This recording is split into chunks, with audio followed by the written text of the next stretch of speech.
think they felt at times like they want Zadorov just to play hockey.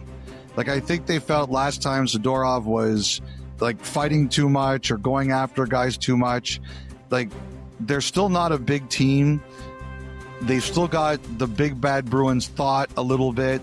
I think they brought Jeannot in to be a little bigger, a little meaner, and so Zadorov didn't have to do some of this stuff as much. So that's why they did it.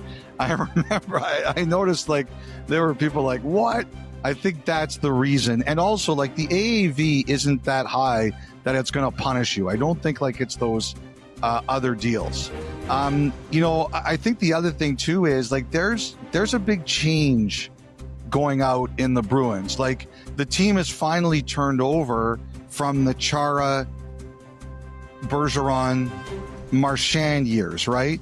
Like Marchand was the last of that group, really. Now it's McAvoy, it's Pasternak, and those guys are really good pros. Jeannot is like a guy who always tests very highly in fitness. Like he won it like every year, I think, in Nashville.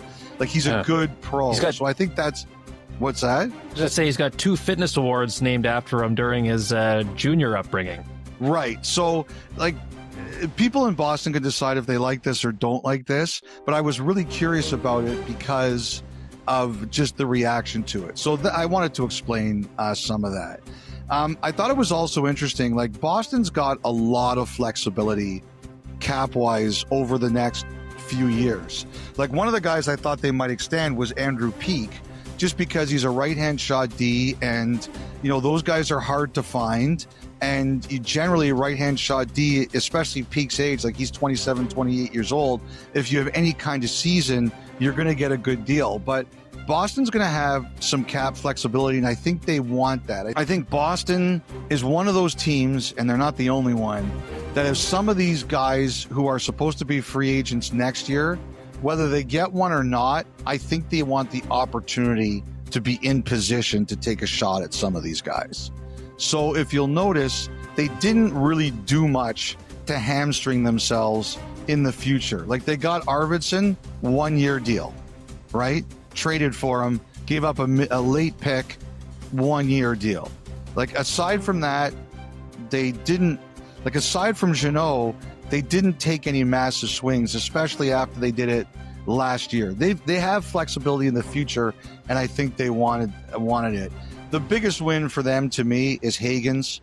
You know, as someone said to me, you're picking 7th in the draft. This is a guy who was the #1 prospect for 2 years in a row. You take him. You take him. And I think that's a big win for the Bruins to get him. Yeah. BC guy, familiarity within the marketplace, and the potential to be a heck of a player. The other thing, too, like Don Sweeney, after July 1, like suggested, wants his team to be a harder out. So, I don't know. Is they going, trying to be the big bad Bruins again? I'm not convinced of that. Maybe they're a little ways off from being a contender at this very moment, but it just seems like with all the change, as you mentioned, the move on from that great era of Bruins hockey, there seems to be still a mandate from above that let's not lose touch of our roots here. Well, I just think that if you really look at it, Kyle, like ferocity still matters. Maybe not as much in the regular season, but it sure does in the playoffs. Like if you're going to win the East, you have to go through Florida, right? Yep. Like you have to be able, you got to go through the one state. way or another. You got, yeah, that's right. You got to go. That's right. So, you know, I mean, it matters. Like you have to, you know, you have to go through there. But anyway, I don't know if anyone's going to like the explanation, but that was kind of what I heard out there. To the Buffalo Sabres. So they made the Peterka move. He's off to Utah now. They bring in some other names: Justin Danforth, Zach Jones, Alex Lyon in goal. Ryan McLeod gets a 4-year deal. But what's going on with Bowen Byram? So, Kyle, right off the top on Buffalo, Bowen Byram did not file for arbitration. The player deadline to file was Saturday afternoon. Now, the Sabres can file Sunday afternoon by 5 p.m. Here's the challenge for Buffalo. What they have to consider is if they do, the player gets to pick the term. So in theory, if Buffalo says, okay, we're taking Byram to arbitration, Byram can pick a 2-year award that walks him right to unrestricted free agency. Arbitration is 1 or 2 years. And if the team takes the player to arbitration, the player gets to pick the length of the award.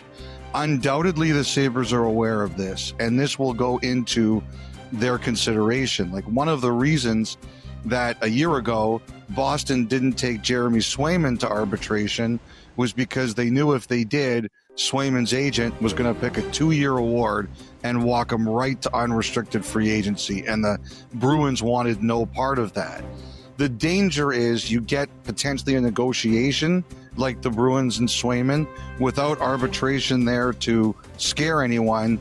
It can really linger. So those are all the risks here, Kyle. Taking him to arbitration, you risk him taking 2 years and going right to unrestricted free agency. Not going to arbitration, you risk another kind of battle. And also, it does leave open the option of an offer sheet, whether or not anyone believes it's actually going to happen. So there's pluses and minuses for the Sabres to weigh as they consider this decision. Byram Peterka, I hear there's a slight difference. Peterka asked out. He wanted out. With Byram, I'm under the impression that he would play there next year. He's not against playing there next year. Peterka wanted to be traded. Byram, it's about the contract, okay? He wants, like any player does, a big deal. Apparently, I didn't see it.